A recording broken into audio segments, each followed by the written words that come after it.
It is a Tuesday, for it's always a Tuesday. It's a bit of a different Tuesday, though, as we are sans Patrick Harris. That bastard mouse down in Anaheim got him and his family for a few days. He is down in Southern California at Disneyland, but we do have across the glass Jordan Schultz on this fine Tuesday, this All-Star Game Tuesday. I don't want to say it's lit because it's not, but it's something, right? It's something. Boy, those jerseys are lit. I miss the days where they just wore their normal jerseys during the game. Hey, we got plenty of all-star stuff to get into, so let's not... okay, I'm breaking the sports. Let's not get too crazy here. Yeah, Patrick's down in Anaheim. I hope he stopped by the Magic Store for me at Disneyland's Main Street Central area. Hey, I will say, though, that there is a all-star game-themed poll question right now on 1080 The Fan, Twitter page X. And the Hot Corner poll question brought to you by a fatty horseshoe dip of chewing tobacco on both your top and bottom lip and swallowing the tobacco spit like a real man. Oh, like in the Sandlot. Yes. Yeah, tequila. Just gutting it, you know? What's the worst part of this MLB All-Star break? And we will get to just about all of this. Home Run Derby National Anthem, the jerseys, no Livy Dunn simulcast, or the new Home Run Derby format. So you can go ahead and have some fun on the Twitter or the X there and cast your vote on the Hot Corner poll question. But yeah, it's All-Star break, All-Star game, All-Star festivities down in Tejas. But we had a fun little event last week, and I did not get to talk about it on Sunday because I was out camping.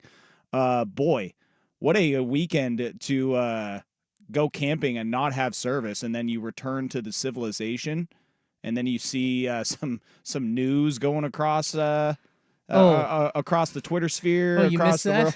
Yeah, I just come back into civilization. What? Whose ear got shot? Wait, what? Yeah, that was pretty insane to come back to civilization with that happening. Yeah, one of the most awful historic days of all time. Yeah, absolutely. But one of the best historic days of all time, it will go down in history, a day that will live in infamy, good infamy, was last Thursday at the Fan Golf Classic. And I have to address a few things. Yes, I did almost have a hole-in-one. It's over!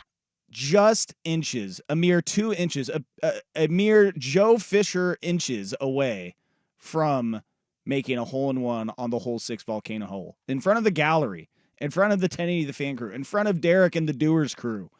I was so damn close. I've never gotten that close to a hole-in-one in my life. Dude, that was a big deal. Dude, that effing close. Like, what, an inch and a half, literally? Yeah, 2 revolutions, maybe 3. Oh, my God. Yeah, and I did, I went back and listened to it this morning, but I heard that Andy Dirt Johnson would have quit the show, the morning show, would have quit golf and walked right off of the course if I made that shot. So now I'm just even more upset that I didn't go in because I would have loved to see that. You motivated for next year's Fan Golf Classic? Yes. Let's go. Yes, because I played in both rounds, which not advisable. It sounded like a great idea to begin with. Yeah, you and Will Ortner did that. Yeah, so I was set to play in the afternoon round. At the 1 o'clock tee time, I played with the fantastic Portland Pickles group. Shout out to Parker, Jeremiah Coughlin, and Nick. That was a fun group to play with. Hell yeah. But 6:50 rolled around on the clock in the morning time. You know, I was there. I was helping getting some guys registered. I got my Victor Rico's burrito,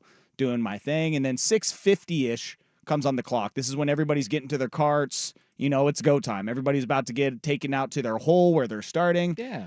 And then Marisa, one of the fellow account executives, she comes up and she says, hey, 2 of the guys for the Victor Rico's group are not here, and one of them bailed. So they literally just had one of their people in their group. The 2 showed up later, but they needed a ringer. And it took me about 5 to 10 seconds to just be like, yes, please. I'll go grab my bag and my shoes. Give me a second. So I went out to the car, got suited up, got booted up. And I ended up golfing with the Victor Rico's guys for 17 holes because when we got to basically the last hole, I was like, I need to leave because if I play this last hole, I'm not going to get back to the clubhouse in time for the 1 o'clock tee time that I was originally scheduled for. So it was 35 consecutive holes basically with I would say 15-minute break in between from me getting back to the clubhouse, dealing with some stuff, and then getting back on the cart and going out to the course. And so next year, that will not be happening. That will not be happening at all. I will be playing the afternoon round, preferably. I would like the morning to chill, to go around, check out the spots. We'll probably have, early talks. We still have, like 51 weeks to get it sorted out, but hole 6, I think that might be something that we do again next year, where we have some sort of drink provider out there with the 1080 The Fan crew.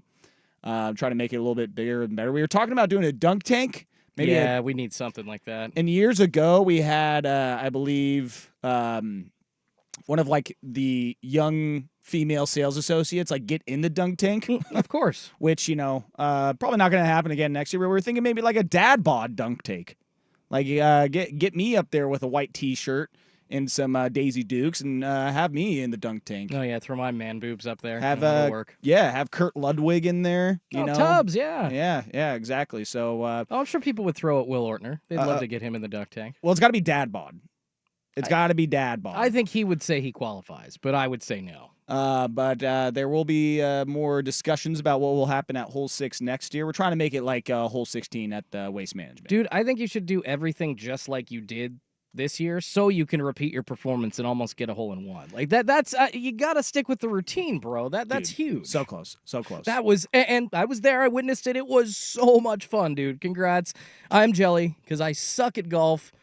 But that was cool to watch. Well, Schultze, I don't know if you know this story, but I too one day sucked at golf, and it was about 4 years ago, 2020, COVID year, is when I really started getting back into golf, as did a lot of people. I had golfed before, I had played some rounds in my life, but 2020, that's when I went full bore into it, right? Yeah. And I went out with Durton Sprague and former sales bro Kyle Nepper. We went out to the fantastic Eastmoreland Golf Course. We started on the 10th hole, which runs adjacent to Bybee Boulevard, and my tee shot, real vicious slice. Just, it takes off and it boomerangs right towards Bybee Boulevard. Oh. And so I'm like, all right, we're off to a rough start. Hopefully that didn't hit a car or struck a pedestrian or anything. And then, we finish hole 1. Or hole 10, rather. We get to hole 11. We tee off on hole 11.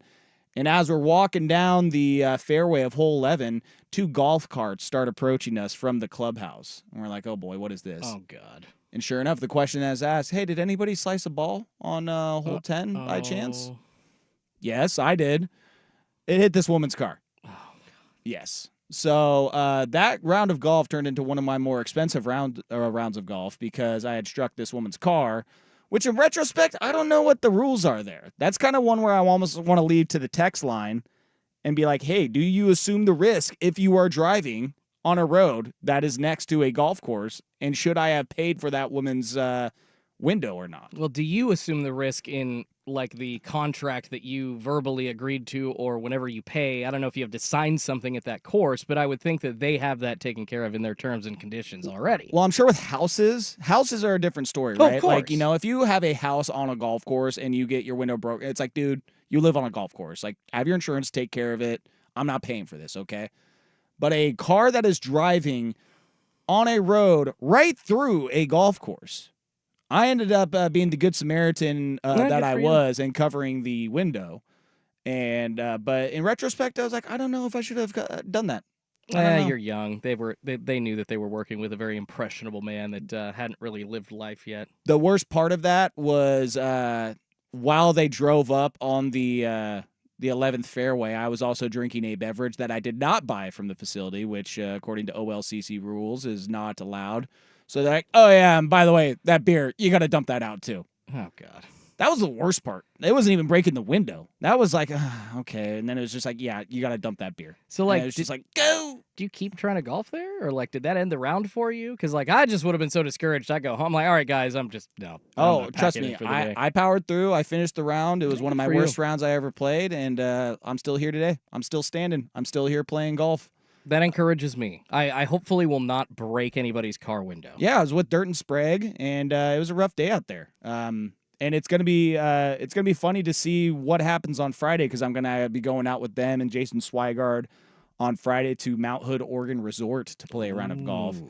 And there is a road, but I don't know if there's enough cars on that road for my ball to strike. I need to knock on some wood immediately.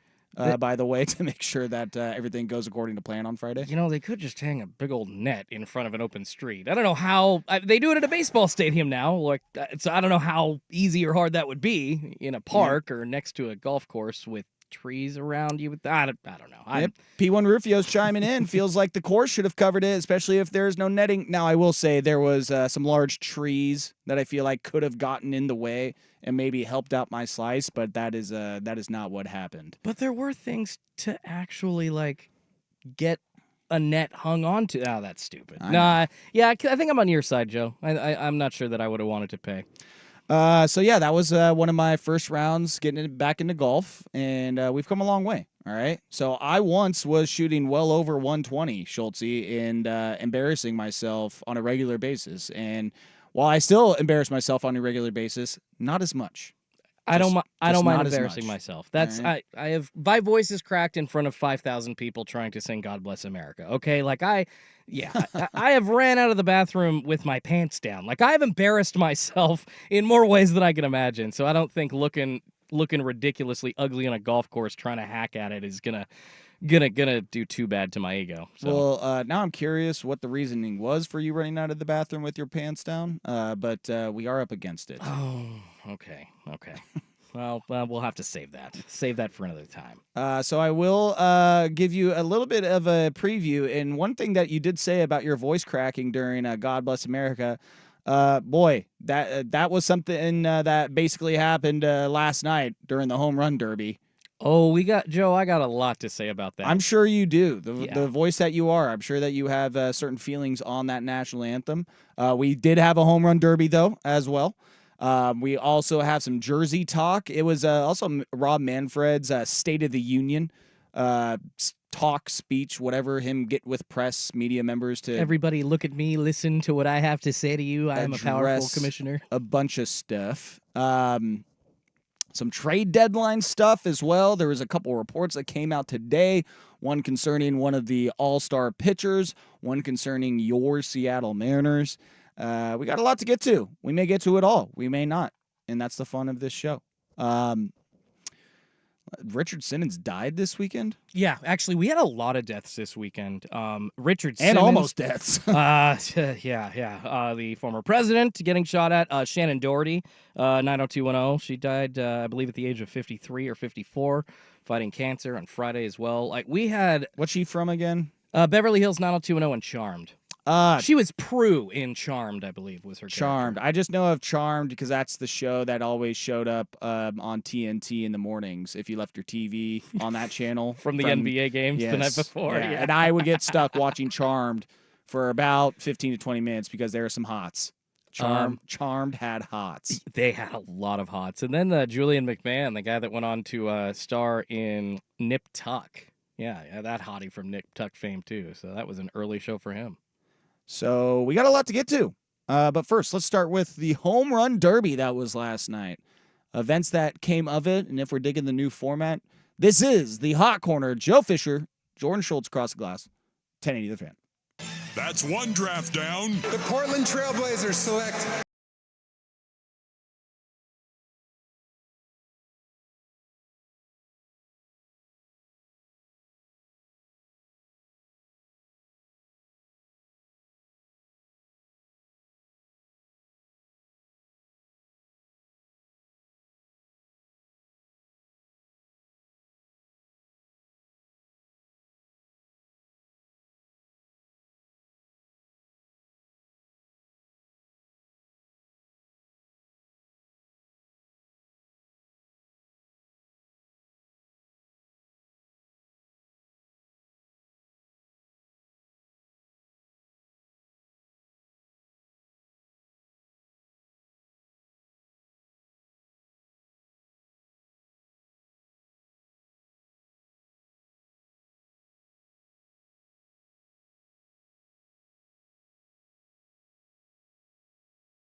with Patrick Harris and Joe Fisher on the Odyssey app and 1080 The Fan.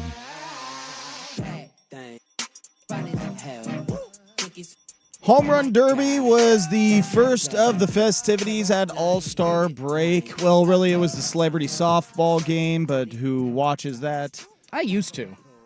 The word celebrity, boy, it has changed over the years. Yeah, it used to be like some really fun people that you actually knew who they were. Nowadays, it's every influencer under the age of 22 is now apparently a celebrity, which I guess I sound old, but just pass me right over on that. I think the only people that I knew from the celebrity softball match were the two guys that were from Dude Perfect because of my son. Deion Sanders, I think, was one of the coaches. And then, of course, Jenny Finch. Oh, T.O. and Des Bryant were there as well. Okay, so like what? You just named 5 or 6 out of, I think, 30 people plus that are playing in that game. Yeah, I'm looking at the rosters. Yeah, I know who Kane Brown is, the country music star. A lot of mediocre country stars nowadays. I think there was like a percussionist for a Latino band that was out there as well. What? Yeah, I had never heard of him. Nothing against percussionists or Latino bands, but it just doesn't sound like that. Like this person is very known. It was in Tejas, so I mean, maybe it was local celeb. Yeah, they were known down there.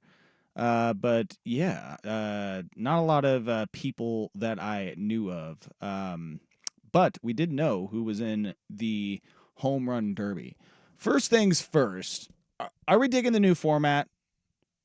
Because the 40 pitches or the 3 minutes, I feel like it's just rapid fire, and you can't really admire the home run. Like, that was one of the great things about the Home Run Derby back in the day, is if a dude hit a bomb, like the batter itself, the fans, the announcers, like, people could sit on it and watch it and be like, oh my God, he effing crushed this ball. Like, look at that majestic shot. Whereas now it's like, oh wow, that was a big one. On to the next one. We got a hold of that. On to the next one. And also what killed me yesterday during the broadcast is, and this happens during the dunk contest as well, is the announcers always getting ahead of themselves, and they're like, yep, oh man, he got a hold of that one. 401 feet. I know, like, wait, dude. That might be his longest one of the day. 409 feet, and he had a 440 footer like 5 pitches before. Which homer are you watching, bro?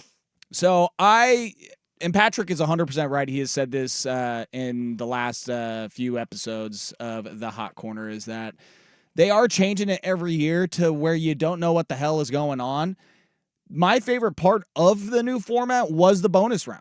Yeah. Like, choosing your pitches, making sure you time them up. You only have 3 outs, possibly 4 if you hit the home run over 425 feet.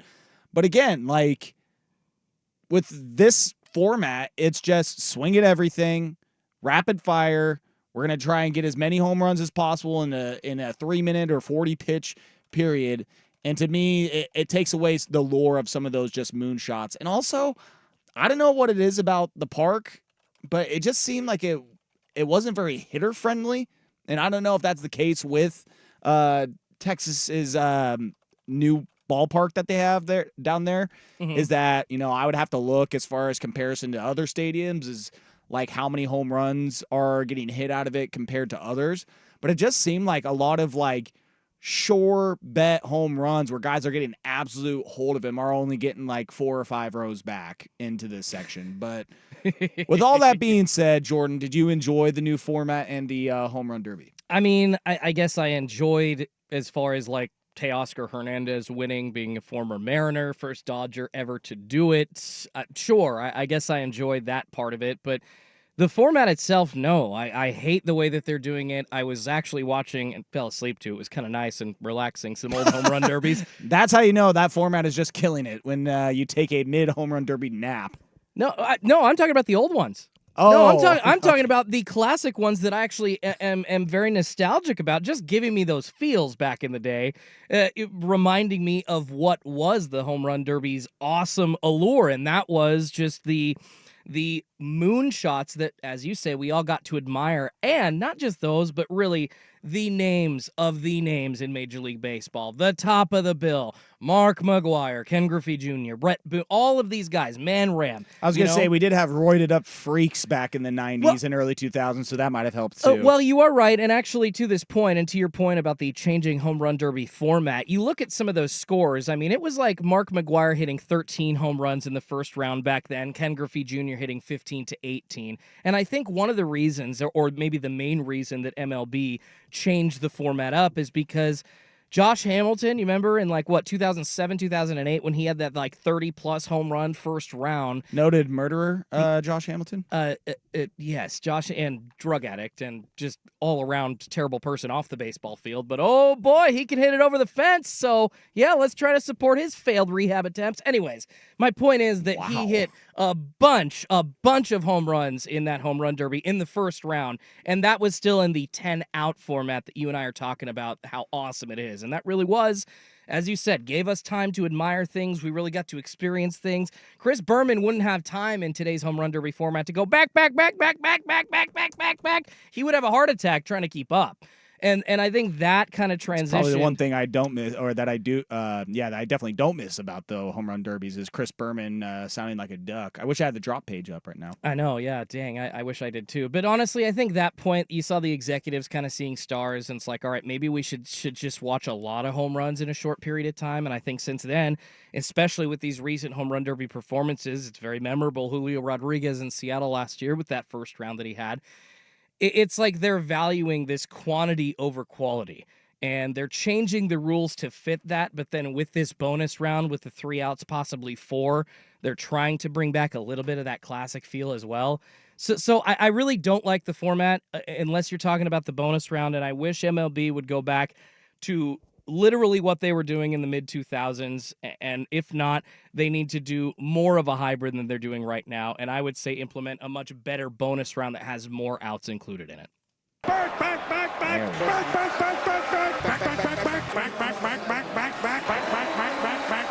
mean, I'll take it. If you said, hey, Schulte, Joe, you get the old home run derby format, but you have to listen to Chris Berman, I'd do it. Yeah, I would probably take that as well. There you go. Get AI Chris Berman, because, dear Lord, how old is he now? Oh, he's in his 70s. He's got to be in his 70s. Chris Still kicking Berman. around, though. Is he even doing anything, or is he just he's put still out doing the pasture? The NFL recaps. So what's the ESPN Sunday show that he always did on Sunday evenings? That Sunday Countdown. That Sunday show. NFL Primetime. It's like ESPN Sunday Countdown.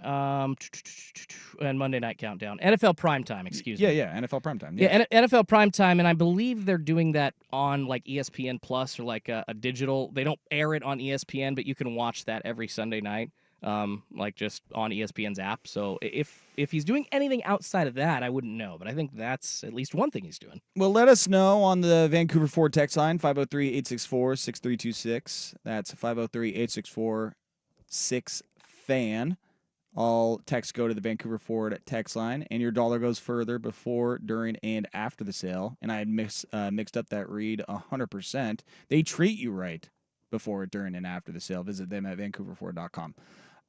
Text in how you felt about the home run derby, but I'm going to make your ears bleed in this next segment. We are all going to sit through this together, because if you did not hear it, dear God, it was one for the ages. We get to that next here. The Hot Corner on 1080 The Fan, but first, Schulte with the SportsCenter update.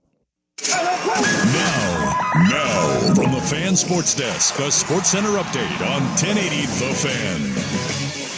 First on The Fan, the MLB All-Star Game in progress right now down in Arlington, Texas at Globe Life Field. Going into the bottom of the 8th, the American League All-Stars leading National League All-Stars 5-3 thanks to a bomb from Jarren Duran. Ohtani with a 3-run bomb to keep the National League All-Stars on the board. Stephen Kwan, former Beaver, no hits, but he does have a walk in the game. Adley Rutschman, also another Beaver on the All-Star roster, 0-for-2 with a strikeout before Salvador Perez relieved him later in the game. And no appearance yet from Mariner All-Star Andres Munoz. A couple of notes from the NBA. According to ESPN's Adrian Wojnarowski, the Bucks signing guard Gary Trent to a one-year deal to reunite him with Damian Lillard. He shot 39% from three-point land last year. And the Lakers hiring Sacramento Kings G League coach Lindsey Harding as an assistant under J.J. Redick.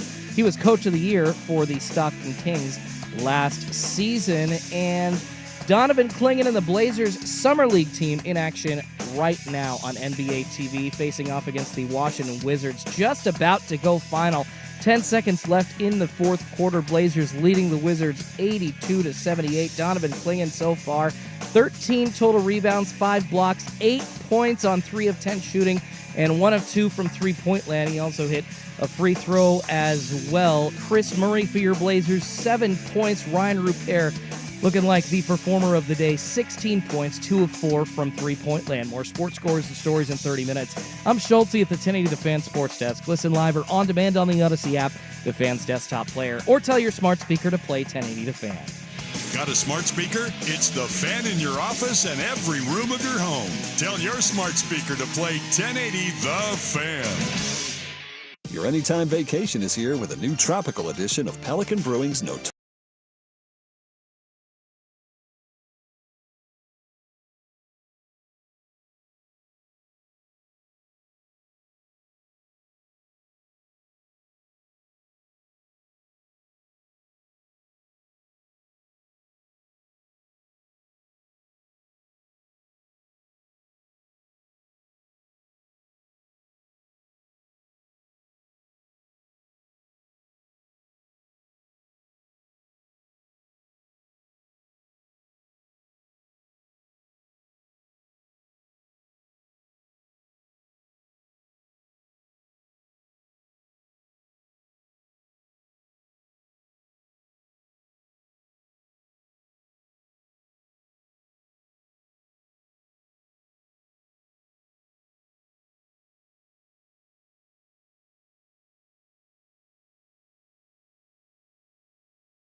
No Patrick Harris tonight or next week.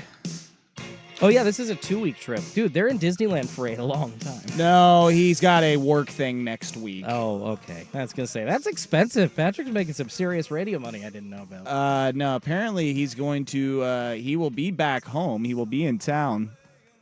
He's going to be at our Portland Pickles, Walker Stadium next week. Ooh. He has a work thing that I believe they scheduled and then rescheduled for him and then scheduled again or something like that, and it fell on a Tuesday. So he's Disneyland in it up today, out at the Portland Pickles game next week.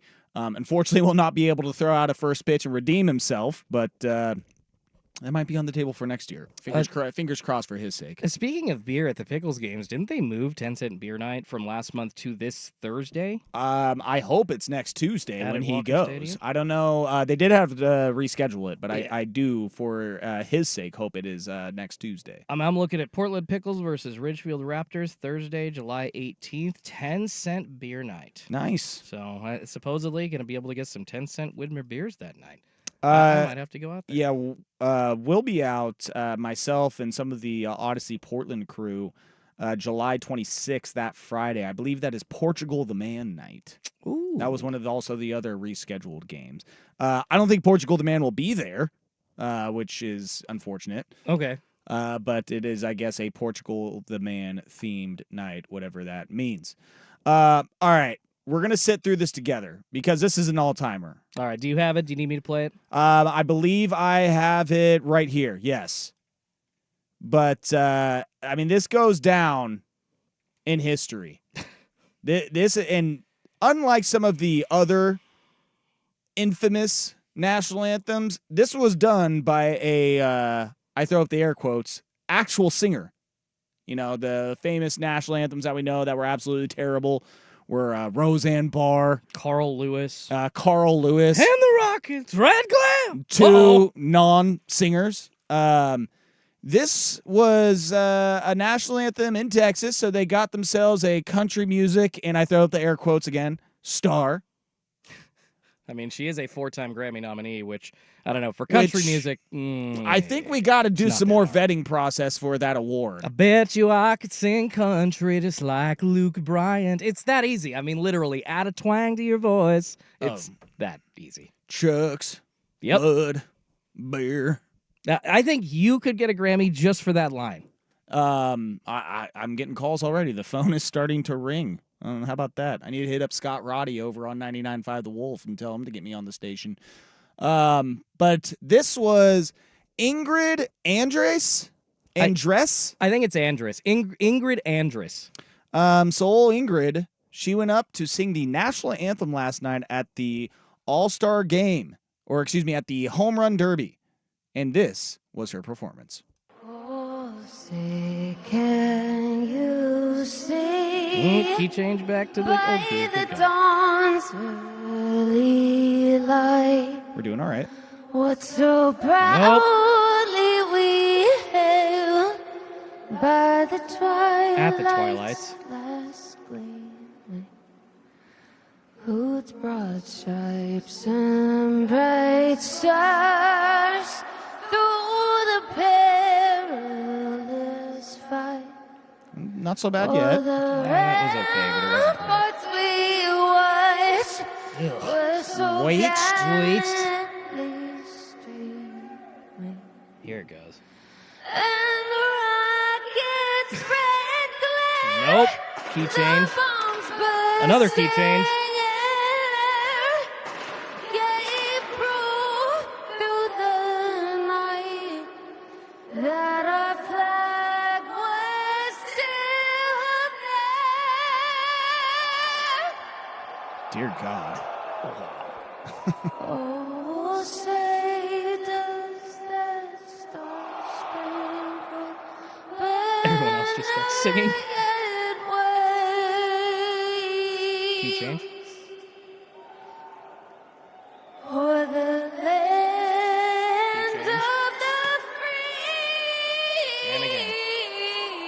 I don't know what that was. And the home of the brave. Dear God. That is going down as one of the worst. It could possibly be the worst, seeing that, again, she is a actual, air quotes again, singer. But, oh my God.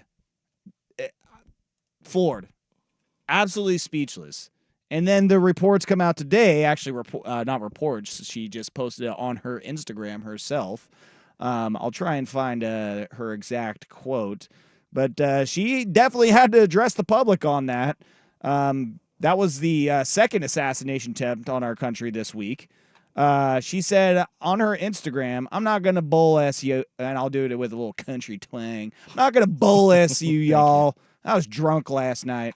I'm checking myself into a facility today to get the help I need. That was not me last night. I apologize to MLB, all the fans in this country I love so much for that rendition. I'll let y'all know how rehab is. I hear it's super fun. So she was apparently drunk. She is checking herself into rehab. Whether that is all true or not, I don't know. But I mean, I think she was drunk. The way she looked, she turned around and looked at the colors like she didn't know where she was. Yeah, she probably was sauced. Boy,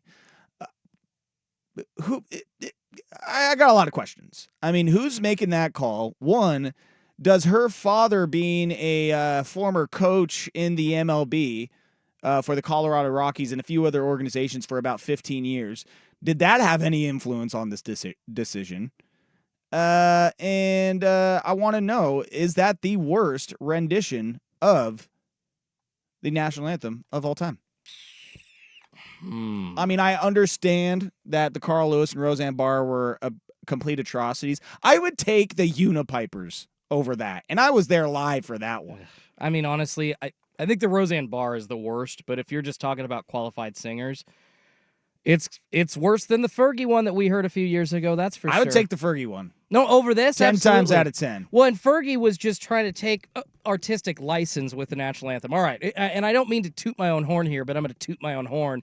You got the best person on the station here to comment on this here situation. Well, I could say Patrick Harris, possibly. On the show. No, I'm the official crooner of 1080 The Fan. He lost. I won. I don't know. I did not see any official poll results or any final Ryan Seacrest announcement. Are you on that. kidding me?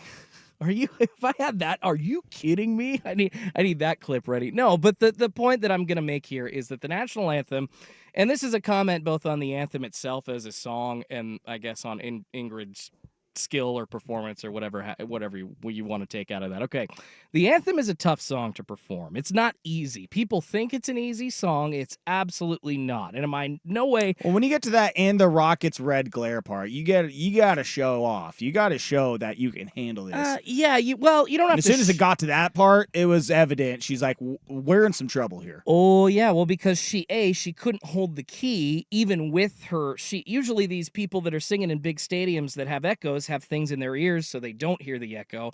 But she just either didn't pay attention or was trying to stylize and was so drunk that she thought it was good. But I know that the anthem is a hard song to sing. So I'm not sure because I've heard. Clearly. I have not heard people this drunk do this badly, honestly, in my life before. Usually some booze brings out a little bit of liquid courage in people. Kind of helps make things a little easier in front of people. What the hell? She should have just crushed it like as if she was in a local karaoke bar singing Nickelback. I mean, exactly. I heard Sook talking about like seeing Luke Bryant, on stage and how, or no, that was Will Ortner, sorry, during primetime, talking about how he was near falling off the stage, or maybe this was Sook and saying, but he still sang fairly well when it came to like actually performing the songs. If I get 4 beers in me, I feel like I'm a better singer because there's no filter. I don't care. I could be in front of 1,000 people and it doesn't scare me like it does when I'm sober.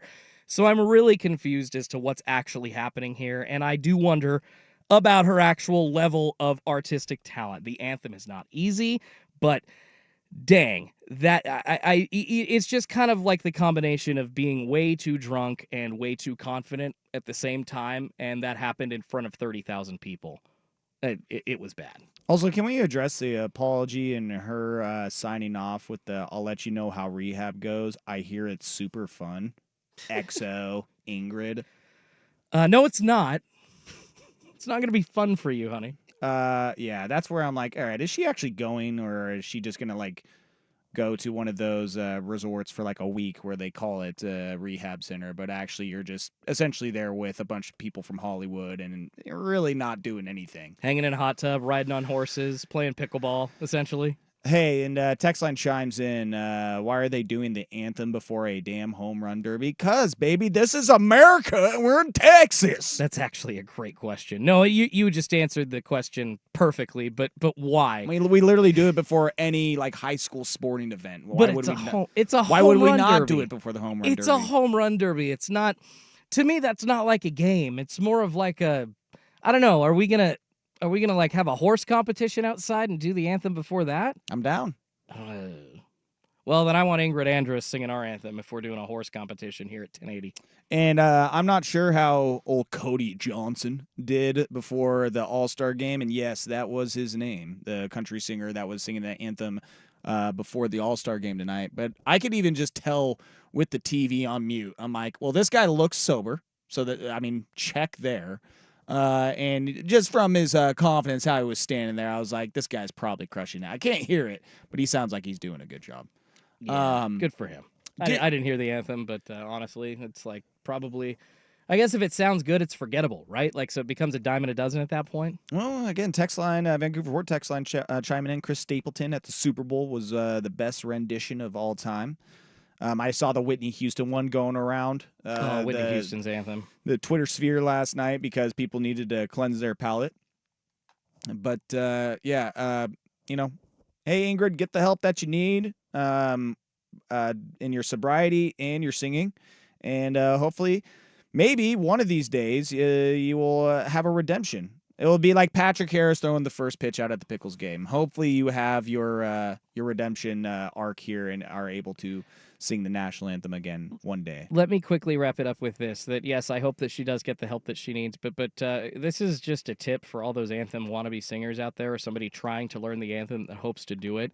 Simple is best. Less is more when it comes to the national anthem. And Joe, I think, whistle it like that dude before the Orioles game. For exactly. God's sakes. Well, and there's no style there. It's just like the notes. That's kind of what I'm trying to talk about here. You've got to just learn the song. Don't do all the whoop-de-doos and the rocket. Well, she was doing that. Do that. She was kind of doing like the sexy kind of Marilyn Monroe Why? jazz piano bar. Why? You know, instead of saying night, you say noit. You know. Why? That's not how the anthem. And I understand music is made to be done in, all different kinds of forms, and redo a song, pop, do it as an R&B song, do it as a classical song. But the anthem, I do believe, is one of those songs that you should just do.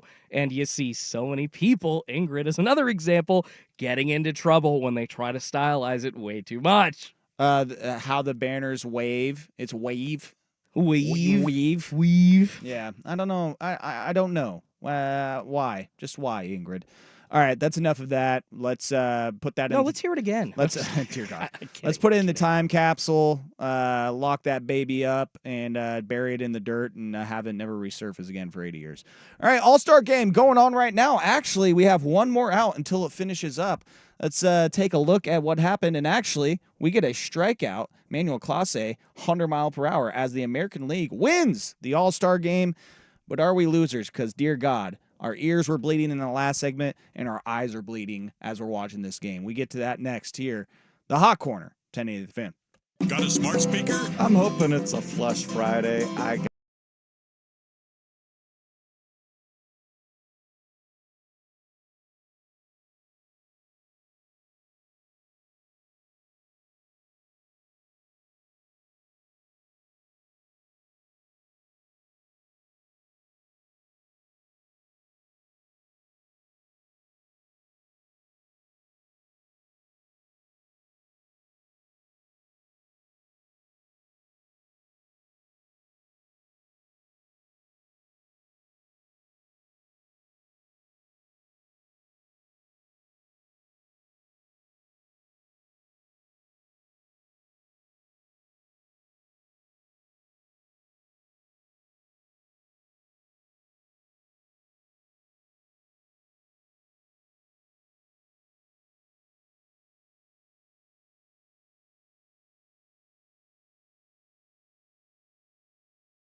On 1080 The Fan.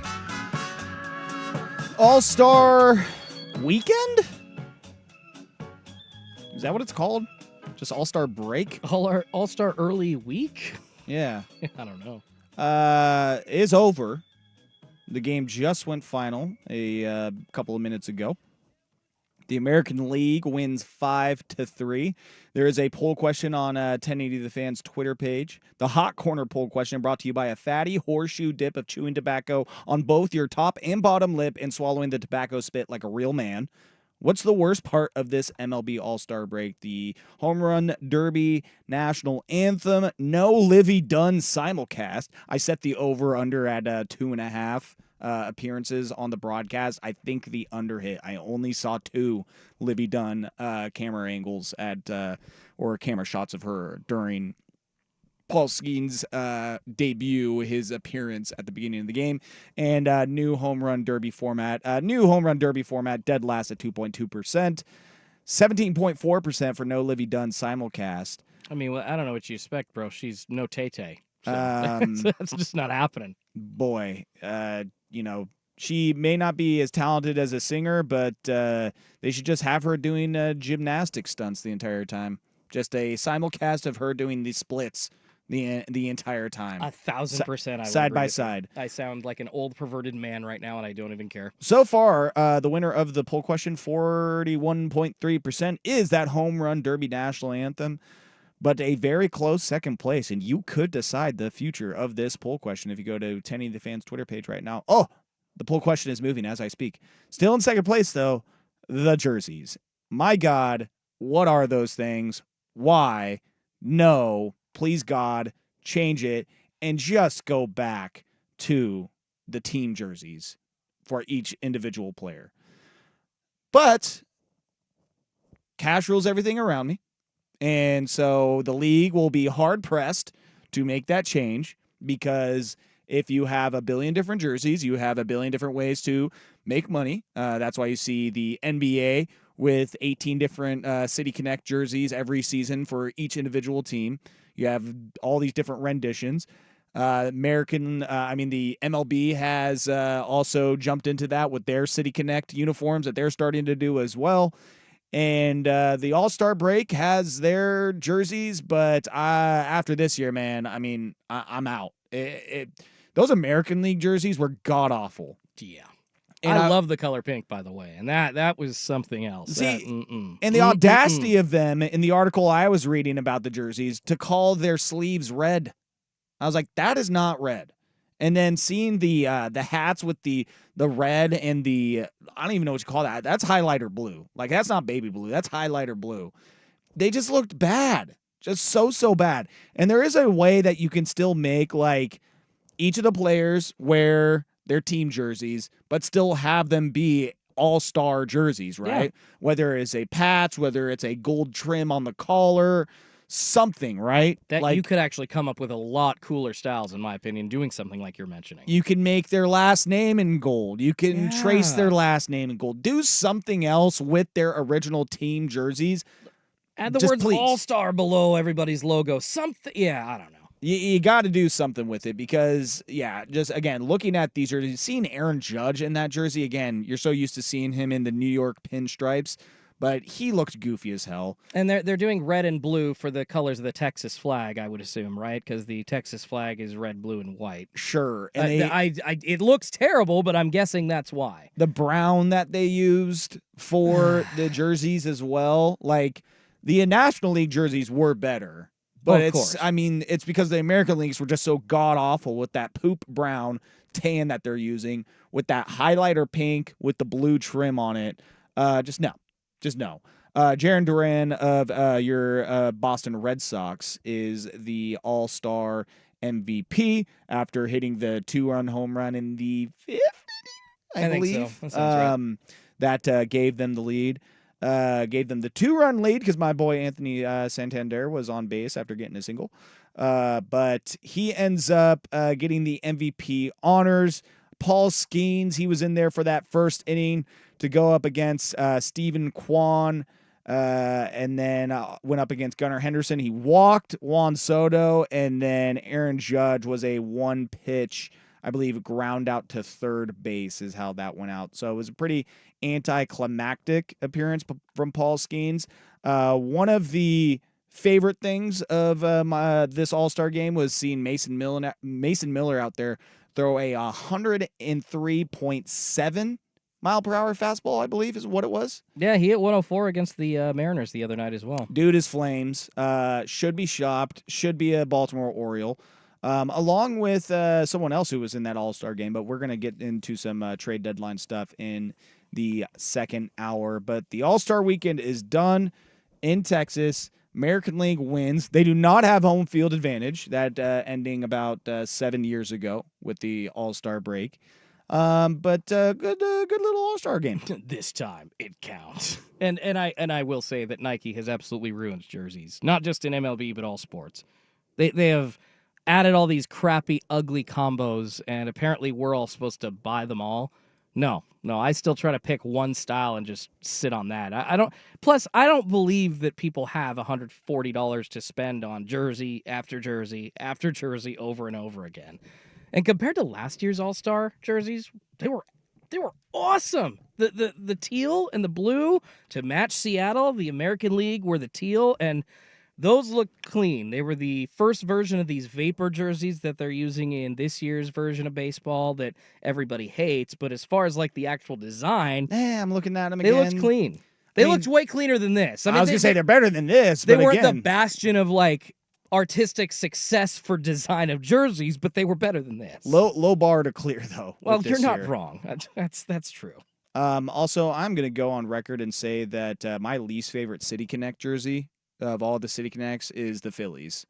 I do not like it whatsoever. I haven't read any description as to why they made the choices they did. Yeah. But the gradient, black to blue, with the blue and the yellow and colors that aren't even their teams. And I understand there are some teams that are using non-traditional colors for their City Connectors, but the Phillies, I just absolutely hate. I don't like them whatsoever. Yeah, I don't like the Twins either. And actually, frankly, all of the City Connect jerseys I'm out on because that alone, that move with the City Connect jerseys, with Nike creating those, forced the Mariners to get rid of their gray road jersey. Teams are allowed only 5 uniform slots under the new Nike design rules or whatever. I like the Mariners City Connect jerseys. I know, it's not that I don't like the City Connect jerseys, but Nike then implemented rules and forced the Mariners. I believe they were the only team to lose their road jersey, their road grays. They have to wear that blue, that dark blue on the road, and it pisses me off. Yeah, Minnesota's is kind of weird. Those Yeah. blue ones as well. I'm not really feeling those. Wacky design. I could scan through all these. The one that I do, there's a couple that I don't mind. Tampa Bay's is kind of cool. Yes, with I that agree with that. highlighter green and the gray and the purple caps or the purple bills on their cap.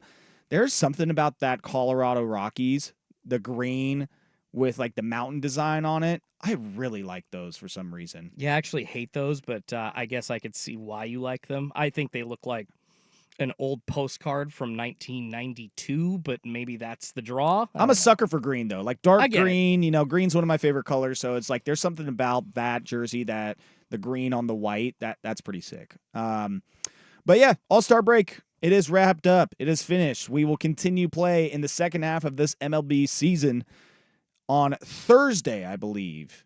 Actually, Friday. No, I think everybody starts Friday. Yeah, Friday. I was going to say, I saw that my Orioles, they start up again on Friday. And yes, it is Friday that the games will commence in the second half of the MLB. And the second half of this show will be up next here. We will get into some trade deadline stuff. Rob Manfred was saying some things about the future of the MLB and some changes to come. And we got a fair or foul to do. We got fair or foul, correct? We can do a fair foul with each other. Oh, that's right. I Did mean, you prepare one? I prepared 3 questions, but it's See, like I have to back and ask forth. because classic me back in the day as a producer would be like, yeah, Patrick would say that, and I'd just be like, yeah, no, I I mean, don't it just think we're doesn't doing. sound like I don't want to just stump you. I mean, we can talk about some fun hot topics around baseball, but like I just feel like it doesn't hit as hard. But if It you is wanna do fun. it, let's do it. It is fun. It is fun. Second hour, Hot Corner, right here on 1080 The Fan. Joe Fisher, Jordan Schultz, 1080.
Hour number 2 of the Hot Corner right here on 1080 The Fan, 99.5 HD2, the Odyssey app, YouTube, and Twitch for the kids. We get into hour number 2 here, and we are going to get into the second half of the MLB season here on Friday. But at the All-Star break, Rob Manfred does his State of the Union address, talks to different reporters, media members about some of the big things happening around the MLB, talked about how they're worried about player safety when it comes to gambling.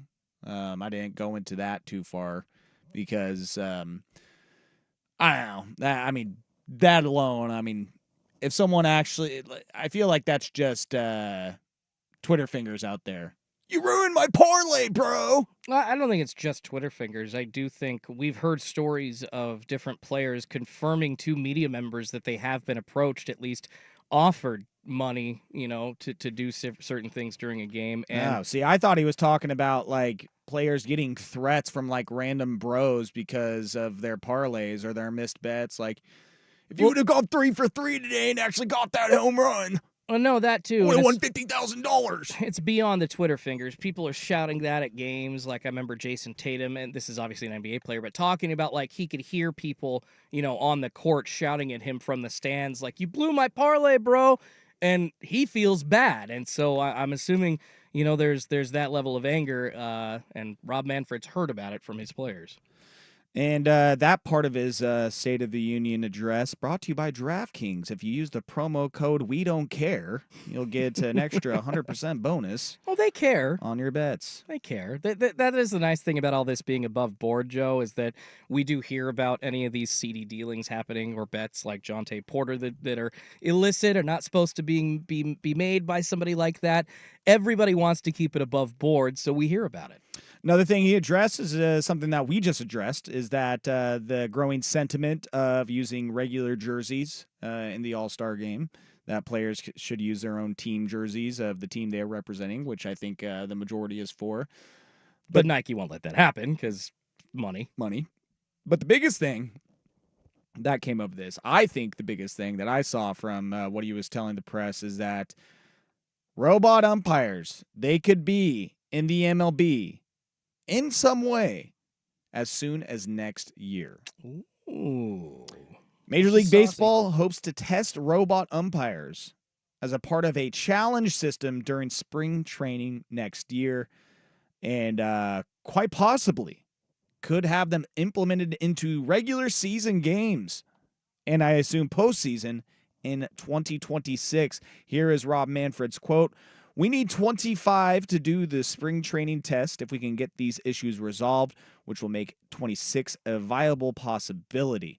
Is that going to be the year? I'm not going to be flat-footed on that issue.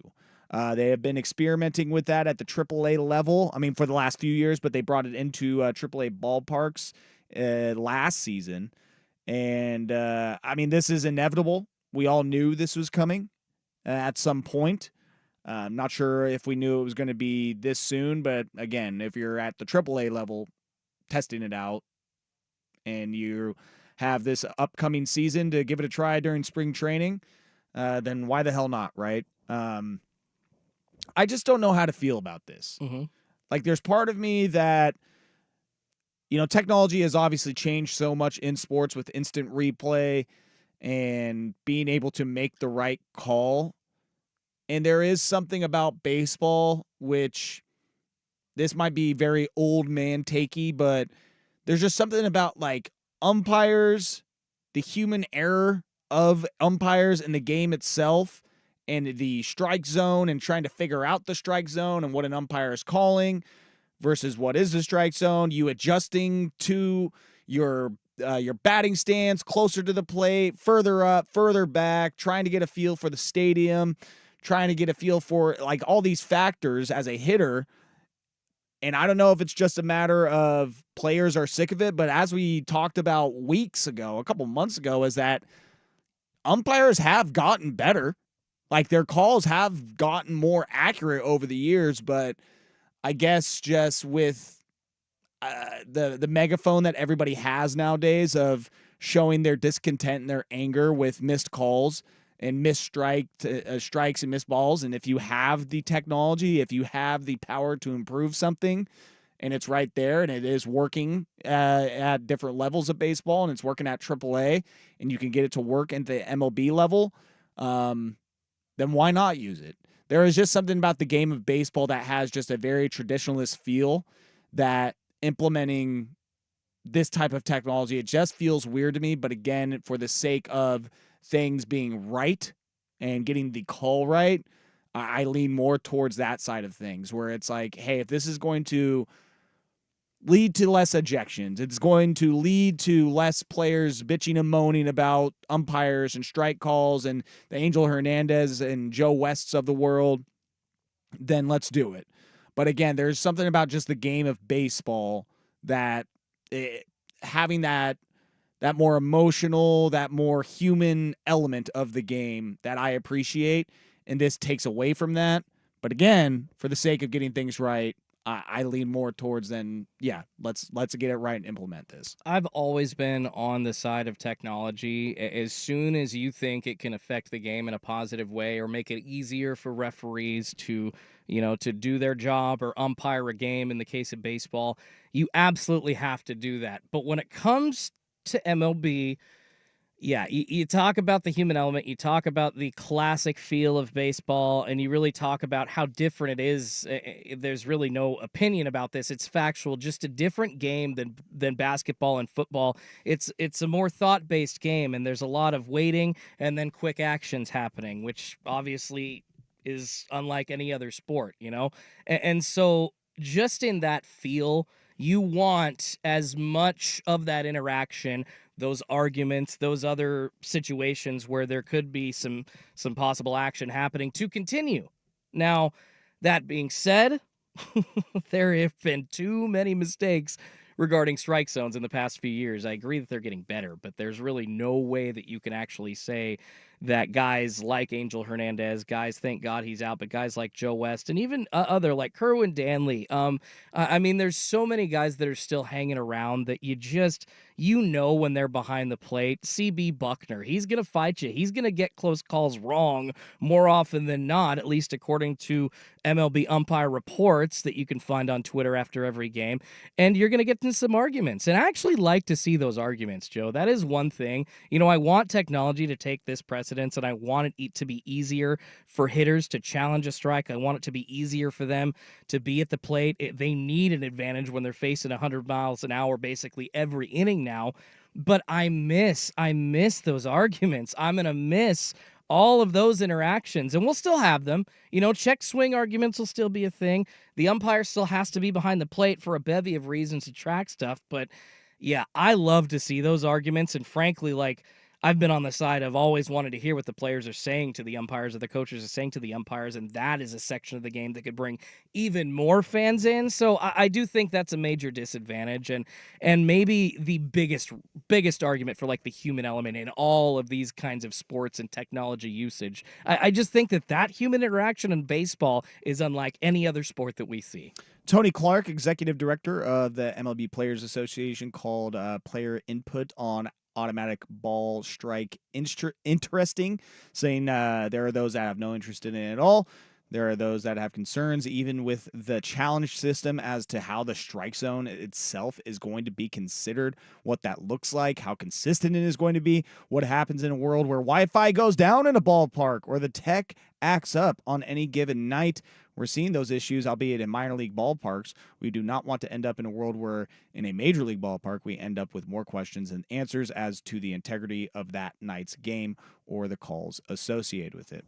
That's, I feel like this strike zone, if a guy was out or safe, that's pretty easy to decide for the most part. There's a little line of it's inconclusive, so we're just going to keep the call as is. It's they right say the call is stands instead of it's confirmed. Yeah. Exactly. It's okay, the ball entered the first baseman's mitt at the same time as the foot was hitting the base. So whatever the call was on the field, we're sticking with that. Whereas he's absolutely right. A strike zone, whose strike zone? MLB strike zone, the strike zone according to the batter and where he's standing. how tall, how short. I mean, Jose Altuve strike zone, much different than Aaron Judge's strike Well, zone. and that is actually implemented in the AAA system that they're using right now at the beginning of each season. So in spring training, so this every is what player you do. has their own strike zone Exactly. that is, what is it, calibrated Yes, to them. at the beginning of the season. And that is based on your height. That's based on other parameters, I would assume. And you're right, Joe, that there is a big question about how that is going to be consistently implemented at 30 stadiums. If they're already having trouble, and, we're talking AAA stadiums, is there as much money that there would be, invested into them as there would MLB clubs? No, of course not. But the potential for problems is there. And you wonder if J.P. Crawford's strike zone in Seattle is going to look the exact same on the computer as it would in Miami. They said that initially half the game used the ABS, automatic ball strike, for every call, and the other half used the challenge system, but MLB went exclusively to a challenge system where in the plate umpire calls balls and strikes as usual, and teams have a limited number of calls that can be reviewed on June 25th of 2023 last year. The switch, Manfred said, was almost 100% based on feedback from players who prefer a challenge system over full ABS. Manfred added that the accuracy of ABS is good to 100th of an inch, and the technology on the path of the ball is perfect, but that it's still not fully ready.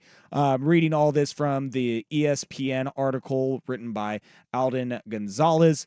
You can go check that out on ESPN.com. But robot umps, we knew that they would be approaching, and they are on the horizon, and will be arriving in the spring training most likely of next season, and then possibly in 2026. I mean, look at it this way. It's going to be adding a fifth ump. You're not taking away anything. You are adding a fifth umpire to the team. That's kind of how I'm looking at it. Coming up next, we get to some trade deadline stuff. I have to ask you, Schulte, as a Mariner fan, do you like jazz? I mean, I love jazz, even not as a Mariners fan. Well, you might have to like jazz even more. Uh-oh. There's not this jazz. Because there's rumors floating for the Mariners, for some of the contenders out there. Get to some trade deadline stuff right here on the Hot Corner, 1080 The Fan.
stuff, but gosh, I completely missed this from over the weekend. On Sunday, Dodger starter Yoshinobu Yamamoto moved to the 60-day injured list, Oh, missed that. leaving him inactive until at least August 16th. But the 60-day injured list is usually a sign of you're done, buddy. You're done for the year. And I mean, they also just got the news that Dustin May, I believe it was like an esophageal tear that he had. Esophageal? Yeah, like literally a tear of your esophagus. And I was asking my wife, is that like a pitching injury or an eating injury? But he's out now after surgery for at least until next year. Of course, you still had Clayton Kershaw on the 60-day IL.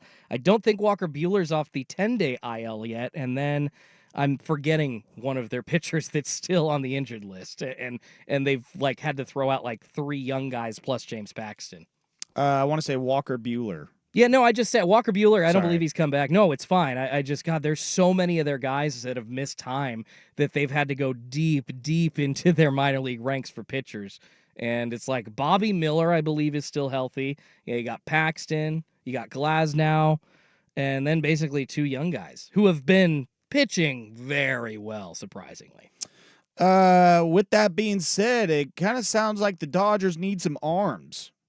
And one arm that is being rumored to go to the Dodgers well, not really because the player can't go to 2 teams, or my Baltimore Orioles is one, Tariq Skubal of the Detroit Tigers, who is a Cy Young favorite. It would probably be him 1, Corbin Burns 2.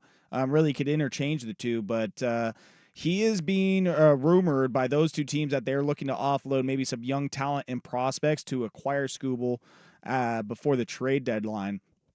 Sounds like the Dodgers need him more than the Orioles. The Orioles have had some starting pitchers go down with injuries. I would say they do need him as well because outside of Corbin Burns and Grayson Rodriguez, yes, Albert Suarez has been good for them, but I don't know if you can really depend on that the rest of the year.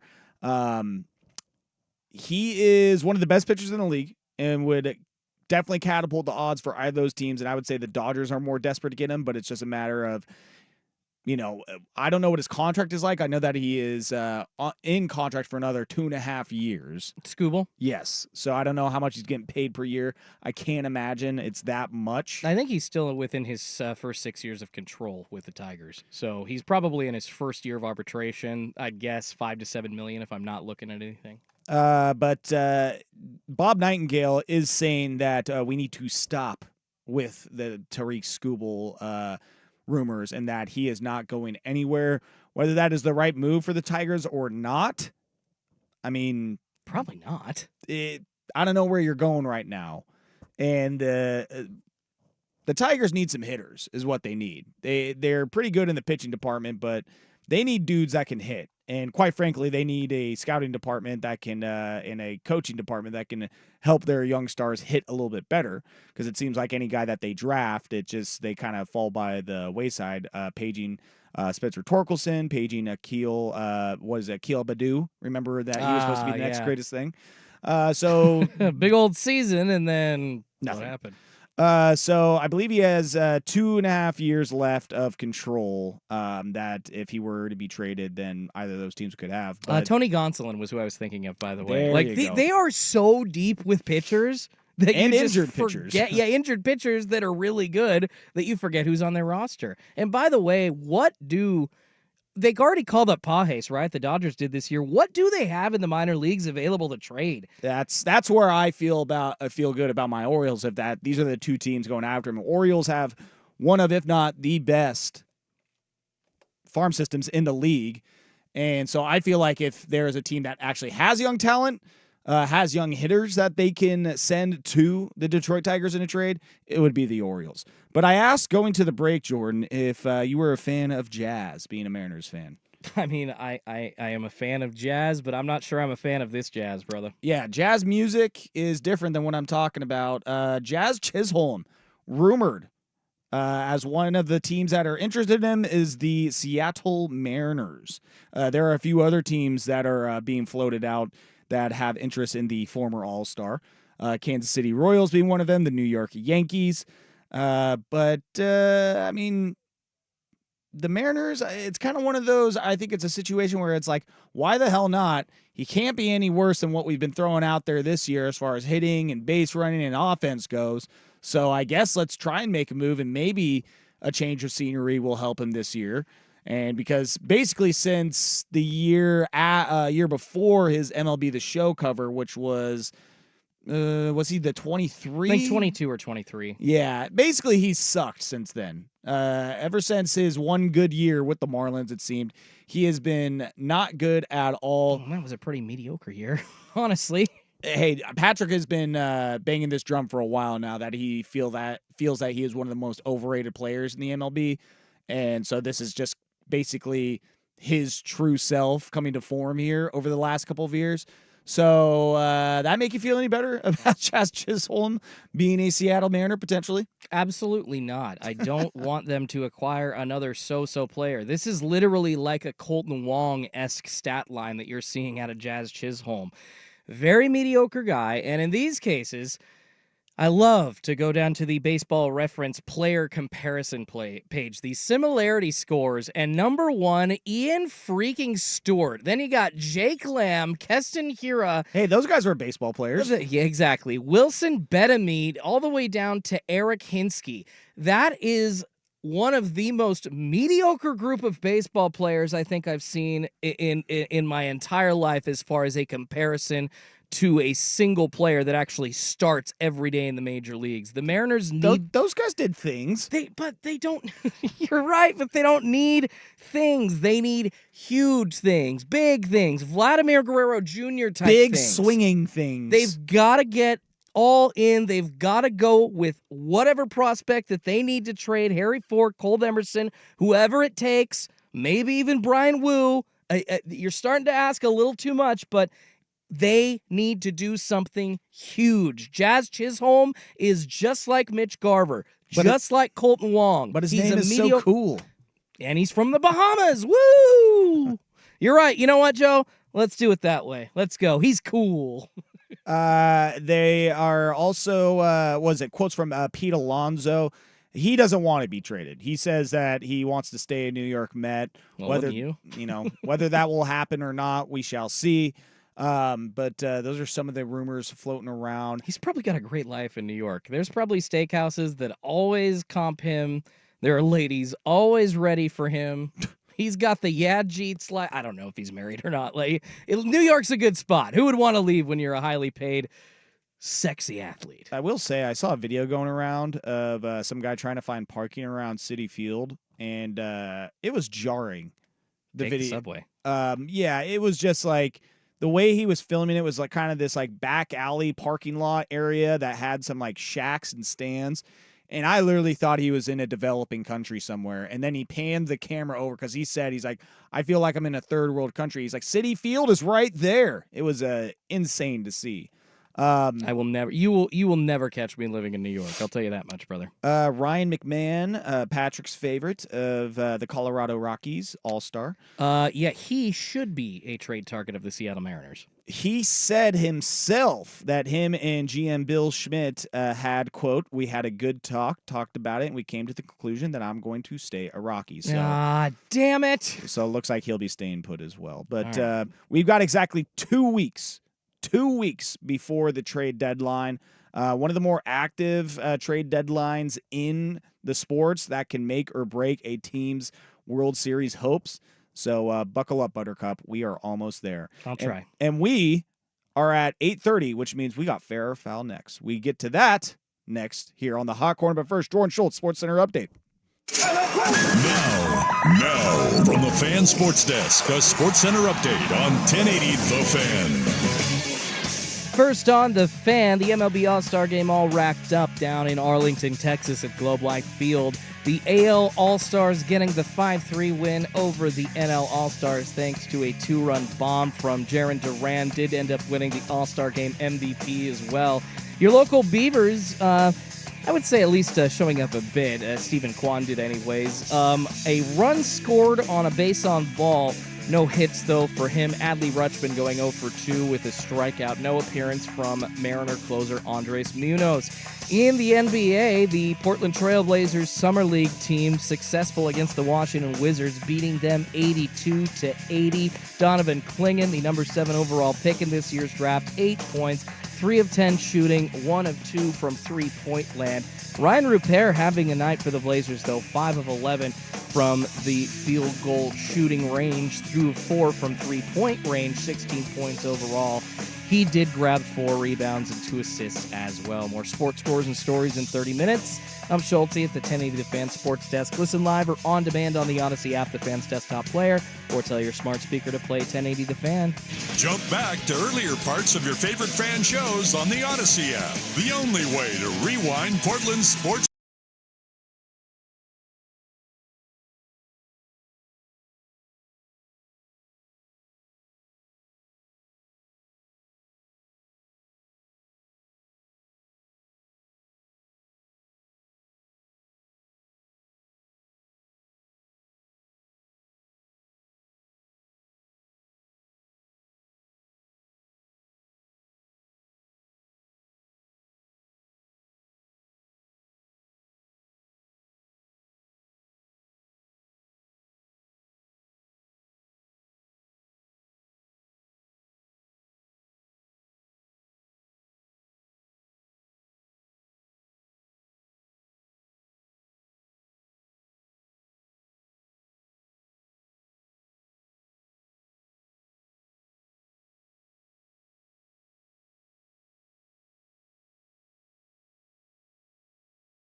Foul.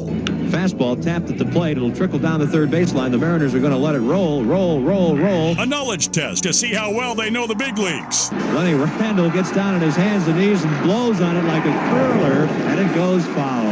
And what our distinguished hosts think about the stories that popped up around the big leagues. But he got down on his hands and knees and literally blew the ball across the foul line. This is Fair or Foul on the Hot Corner on 1080 The Fan. That's right. Fair foul time. One other player on the trade rumor circuit, Garrett Crochet, apparently the San Diego Padres recently made an offer for the Chicago White Sox ace, but is quickly dismissed. Rival GMs are uncertain now whether Crochet will be dealt, but the White Sox still fully intend to move him, which they should, because they have an SE farm system, and they need players as well. So yeah, they got to start over. They got to fire their manager. They got to fire their GM. They got to fire their owner. They got to fire everyone. They should probably just, close up shop, get rid of everyone, move the team to Portland, and call it good. They're going to fire their announcers, too.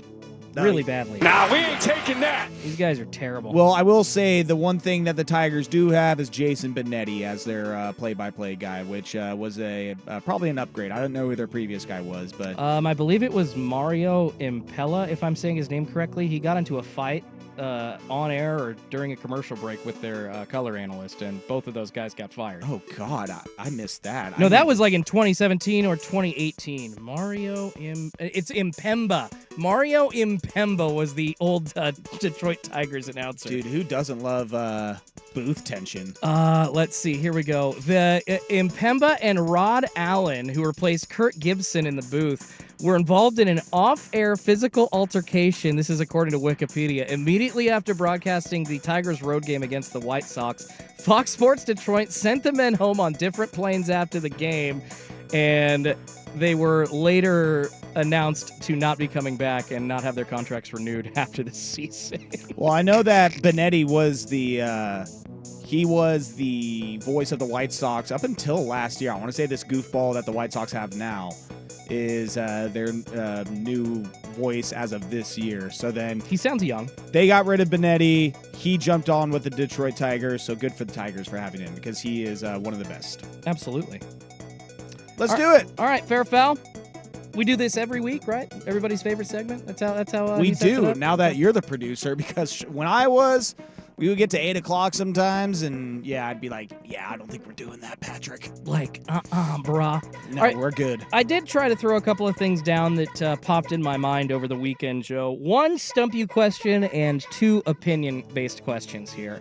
I figured let's stick to the home run derby for our stump you question because it was just so impressive. Those guys hitting so many bombs, man. Could not keep my eyes off the television. If you couldn't tell, I'm being facetious. I can hit a golf ball further than that. Well, dude, if I got like any club into a swing, I could too, and I'm a terrible golfer. So come on, it's not saying much, right? But the whole basis of my question here is that the home run derby, hit or miss, right? We're talking about it being a major miss this year. We're wanting a new format. We're wanting to go back to the old format. And some years it just doesn't, frankly, have the roster of guys that you think, like are very exciting. I know you like Gunnar Henderson. I'm huge on him. Boy, he laid a dud though. Yeah, but that's the thing. I don't really think like Major League Baseball is advertising Gunnar and Bobby Witt Jr. to the masses of the United States of America and North America to where everybody knows who those guys are, unfortunately. So I looked through the list of home run derby winners over the past, I want to say 20 plus years. Okay. And there were some that surprised me. So let's try to stump you here with this one. Fair or foul? All 3 of these players have won a home run derby. Justin Morneau, Todd Frazier, and Albert Pujols. Fair or foul? All 3 of these players have won a home run derby. Fair or foul? Justin Morneau, Todd Frazier, or Albert Pujols. I will give you a hint.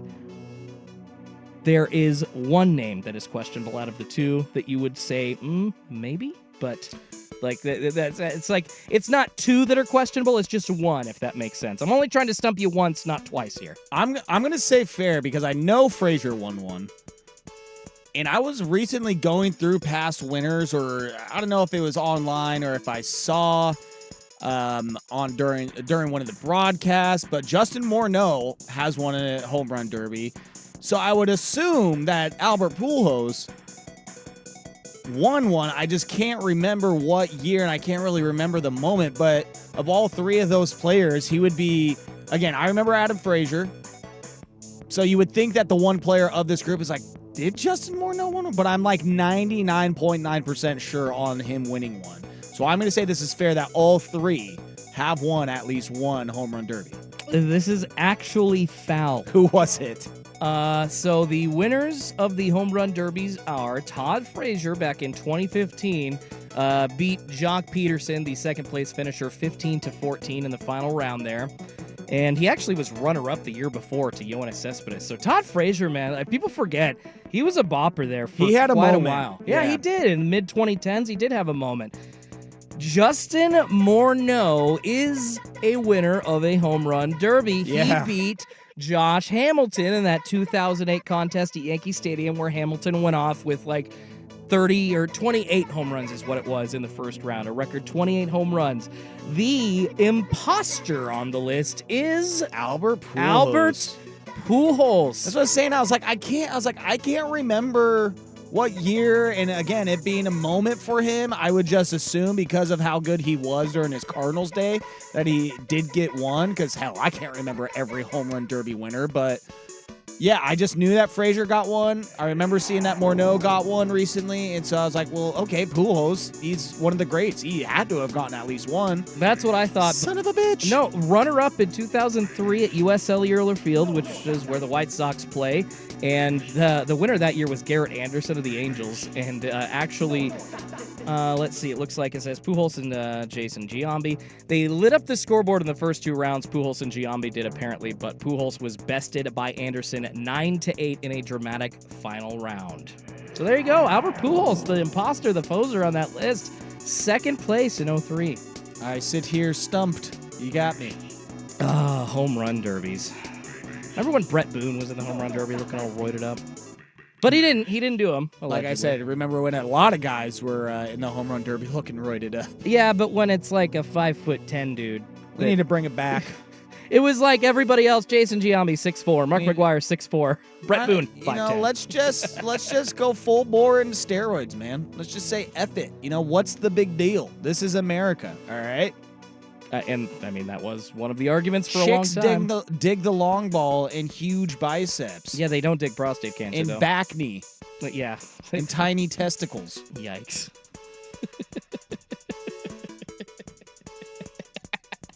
We got 2 more, right? Oh, I got 2 more. I was just, yeah. Your balls shrink and your head grows. You're out. It's over. Good old Robin Williams joke. All right, so fair or foul regarding one Paul Skeens, starter of the All-Star game today for the National League, pitched the first inning. Paul Skeens having an amazing season so far. Pitched fair. He is an ugly dude with a hot girlfriend. No, that's not even where I'm going here. 1,000 times fair. Not even where I'm going here. I love this talent. The guy's pitching over 100 miles an hour. He's got a 6-0 record so far, 1.90 ERA. Already 89 strikeouts in what I think like 11 or 12 appearances. Yeah, he's really good, I hear. Yeah. Pitched 7 innings of no-hit ball leading up to the All-Star break. So literally one of the best talents at starting pitcher that we've seen, I want to say, as far as like young hype since Steven Strasburg, right? Yeah, but that's a good one. But unfortunately, the hype derailed in Strasburg's career by injury. And we have seen not just big-name pitchers being derailed by injury, but a lot of pitchers going down with Tommy John surgery, arm injuries. There are a couple of different options now. Instead of just Tommy John, you can have a stabilization surgery for that UCL. But a lot of pitchers are missing a lot of time, and it has me worried about these really, really good young kids. So fair or foul, Joe, Paul Skeens, and I'm not saying this because I don't want him to succeed. It's because I just have the fear in the back of my head. Fair or foul, Paul Skeens will need Tommy John surgery in the next 3 seasons. Dude, as much as I don't wish that on someone, fair. It's like, yeah, with how much these kids are just throwing absolute heat. Now, sales manager Ryan Cooley made a good point as we were watching him earlier today. It's like he kind of looks effortless out there, though, throwing his 100-mile-per-hour fastball. Point. But again, there is an uptick in elbow surgeries, elbow injuries, Tommy Johns over the last 10 to 15 years. As these kids just keep throwing absolute flames, we see an uptick, and it's just like when you see a guy throw a ball, and it's not just him, it's like Mason Miller as well. You know, there's Felix Bautista just had, when he was having a great season last year until he wasn't. And now he is missing all of this year because of needing Tommy John and his elbow blowing up on him.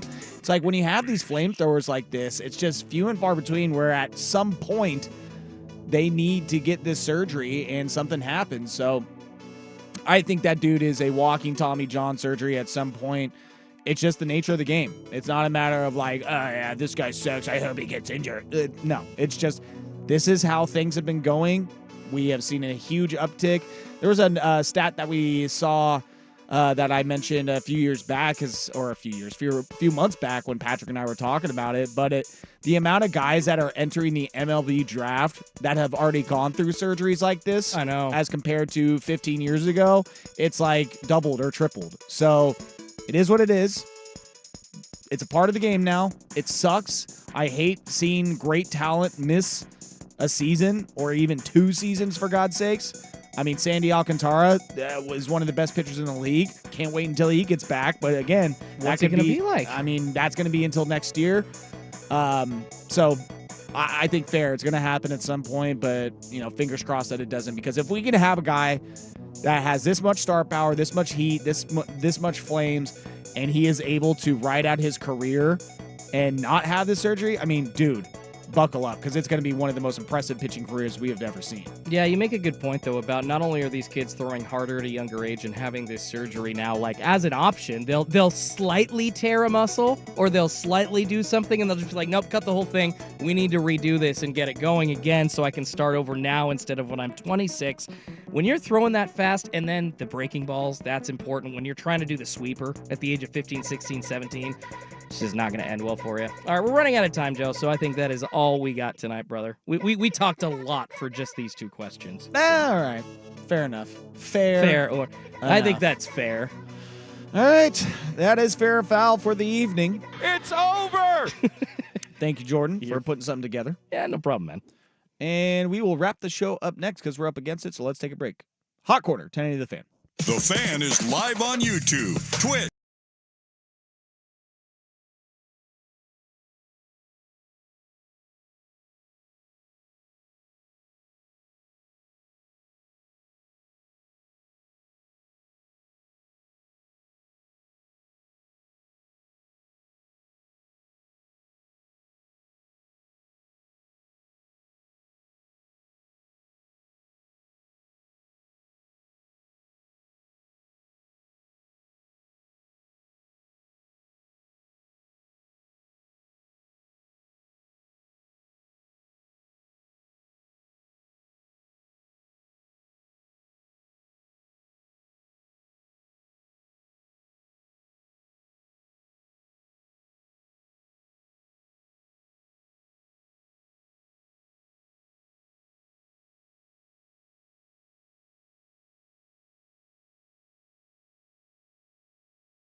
We have finished the All-Star break. We have made it to the official second half of the MLB season.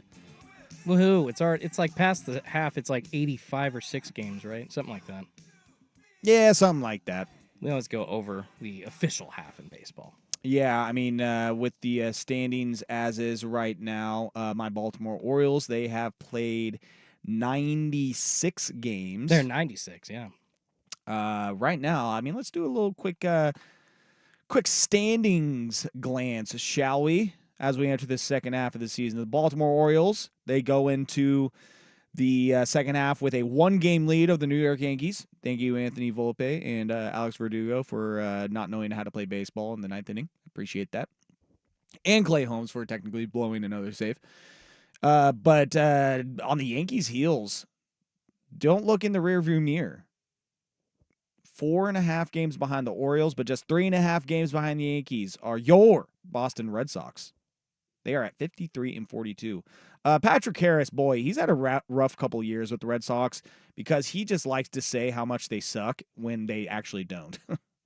When they're actually manageable, if not better than manageable. The Central, the Cleveland Guardians, 4.5 game lead above the Twins. And the Royals are 7 games behind the Guardians, but they need to turn things around and start hitting the ball a little bit better. Their offense has slumped over the last few weeks. Your Seattle Mariners with just a 1-game lead over the Houston Astros. Oh, they're going to lose it. Dear God. They're losing it. They have 379 runs scored, which is good for third worst in the American League. Just above the White Sox. Well, very well above the White Sox, but just above the Tampa Bay Rays. Leading the league in strikeouts, leading the league in worst batting average, and possibly still, I believe, on track to set the record for worst batting average of all time in the history of 140-plus seasons of baseball. It's bad. Phillies right now 8.5 game lead over the Braves, and they went into the break sweeping the Dodgers, I believe. If not, I think it was a series before that. They were they swept the Dodgers. Dodgers were swept by the Phillies a series before. Dodgers, man, they lost 6 of 7 games going into the All-Star break. But they still do have the lead in the National League West, a 7-game lead over the Diamondbacks and the Padres. And then the National League Central, Milwaukee Brewers, with a 4.5 game lead over the St. Louis Cardinals, who are playing some of the best baseball in the majors, but still somehow have a negative 38 run differential. Pirates are now 500 on the season, 48 and 48. This after they had a little bit of a slump, so they're starting to crawl back in the standings. The Reds, 47 and 50. The Cubs at 47-51. That will be an interesting division to keep an eye on. Scrappy one. Yeah. You know, if the Brewers see, their last 10, they went 3-7. Looking at the standings here, I mean, if they start to slump a little bit more, and then the Cardinals start playing, continue their good play. If the Pirates, I don't think they're going to make a move because, as we talked about last week, their owner is a liar and likes to tell the front office one thing and the players one thing and the fan base another.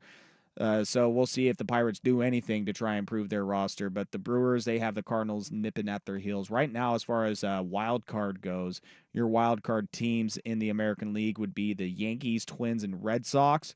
The Royals just 2 games behind the Red Sox. The Houston Astros just 3.5 games behind the Red Sox. It's very much looking like whoever misses out on the AL West will miss out on the playoffs. Oh, absolutely. It's a situation of if you don't, and not just the AL West, but the Central as well. If you don't win your division, then you might not make the playoffs. A lot of, at least that third place team. But, I mean, just so much baseball still left to be played, right? We got, well over 55 to 60 games left, so a lot left to happen. But in these last couple of months. It is interesting, though, so many teams still being in it, Joe. Obviously, I think with still 2 weeks to go, it's a main reason why we haven't seen much movement on the trading side yet, because there's 18 teams still contending for spots right now? I mean, dear God, look at the National League.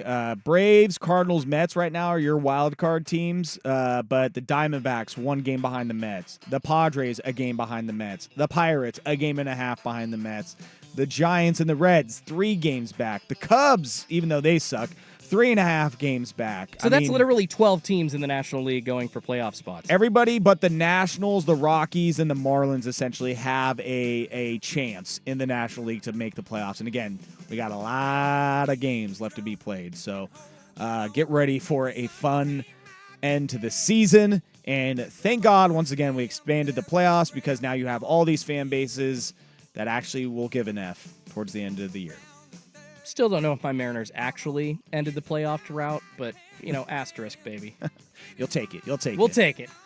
All right, for Jordan Schultz, I am Joe Fisher. We will be back here, the two of us, again next week, unless we get a ringer or something. Patrick will be out at Walker Stadium enjoying the Portland Pickles, that bastard, but I know he'll have a great time raising the chair. And I hope you have yourself a great rest of your Tuesday night. We will catch you next week, and us two, we will actually catch you on Sports Sunday if you want to give that a listen as well. For Jordan Schultz, Joe Fisher, you have a great night. Summer has never tasted better than at Stanford's. Now through the end of September, enjoy refreshing seasonal dishes like the spicy cowboy burger, blackened mahi-mahi with pineapple salsa, and Oregon Marionberry cobbler. Learn more at stanfords.com. Window Nation can help beat the heat in your home with a buy two, get two free offer on insulated, energy-efficient windows, plus 0 down and no interest or payments for 2 years. Schedule an in-home estimate now at 866-90Nation or windownation.com. Summer's just getting started, so fill your cooler with the smooth and refreshing taste of Twisted Tea Hard Iced Tea. It tastes like